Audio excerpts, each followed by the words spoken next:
আমার প্রিয় শ্রোতা বন্ধুরা ও আমার গুণমুগ্ধ ছাত্রছাত্রীরা, তোমাদের সবাইকে জানাই আজকের দিনের অর্থাৎ 22শে এপ্রিল বিশ্ব জল দিবসের শুভেচ্ছা, গভীর ভালোবাসা। আজ বিশ্ব জল দিবস, তাই এই জল দিবস উপলক্ষে আমি তোমাদের সম্মুখে উপস্থাপন করব একটি সহজ সরল বক্তব্য। আশা করি তোমাদের খুব ভালো লাগবে, আর ভালো লাগলে লাইক, কমেন্ট, শেয়ার এবং সাবস্ক্রাইব করবে। শুরু করছি আমি 22শে এপ্রিল বিশ্ব জল দিবসের সহজ সরল বক্তব্য।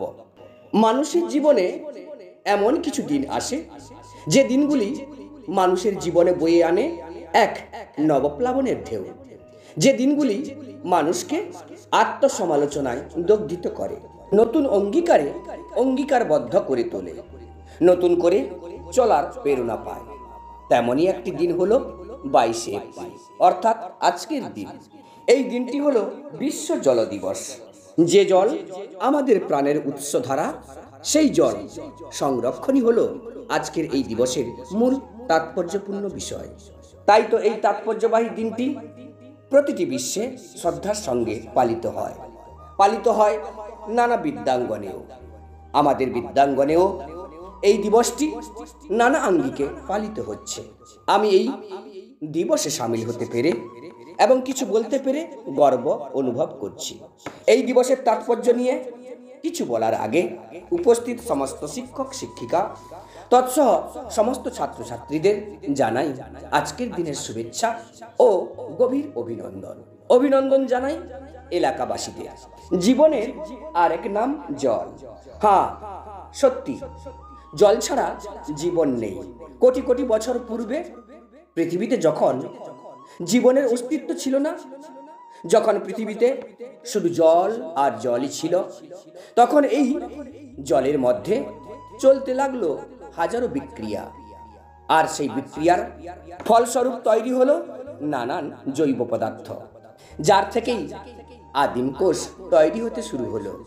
তারপর জৈব বিবর্তনের হাত ধরে এই সুন্দর পৃথিবী ভরে গেল নানা প্রকার প্রাণী ও উদ্ভিদকুল।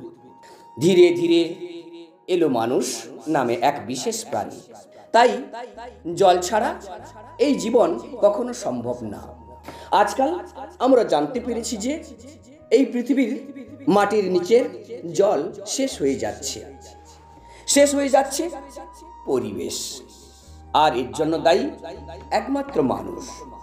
আমাদের পৃথিবীতে এখন জনসংখ্যা বেড়েই চলেছে, যার ফলে মাটি সংকুচিত হচ্ছে, বাড়ছে পানীয় জলের চাহিদা, আর এই চাহিদা মেটানোর জন্য মানুষ মাটির নিচের জলকে নিঃশেষ করে ফেলছে। কোম্পানি চাইছে আমাদের দেশের বা দক্ষিণ পূর্ব গরিব দেশগুলি থেকে যতটা সম্ভব মাটির জল শুষে নিতে। তাই বিজ্ঞানীরা বলছেন যে হয়তো এমন একটা দিন আসবে যখন মানুষ মাটির নিচের জলের জন্য লড়াই করছে, তেলের জন্য না।